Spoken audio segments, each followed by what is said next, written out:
Bonsoir, bonsoir, de partout où vous nous suivez, que l'Éternel Dieu vous bénisse.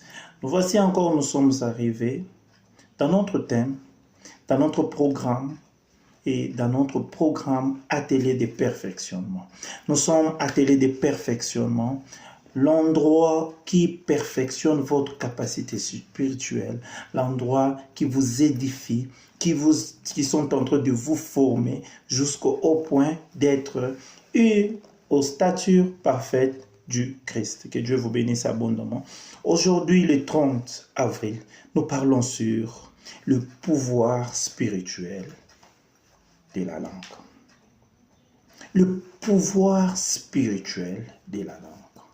Bien-aimé, tu dois comprendre une chose. Ce pouvoir n'est pas lié à ton obédience spirituelle, non. C'est une réalité spirituelle que Dieu a déjà établie. Lorsque nous lisons dans le livre de Proverbes 18, 21, qui nous dit « La mort et la vie sont au pouvoir de la langue. »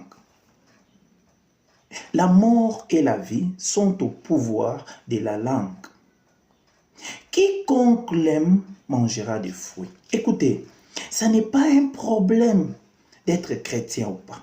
Ce n'est pas un problème d'être de telle église, mais c'est un problème de comprendre le pouvoir spirituel attaché à ta langue.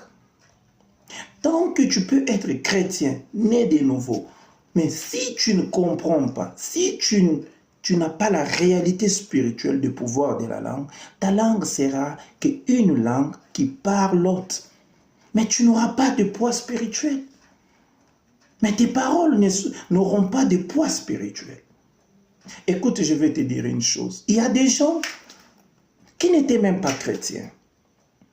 Un papa qui n'était pas chrétien, avant de mourir, il dit, dans ma famille, tout celui qui fera telle chose, il aura telle conséquence. Et cette parole reste jusqu'à des générations de générations. Cette parole pèse dans le monde spirituel.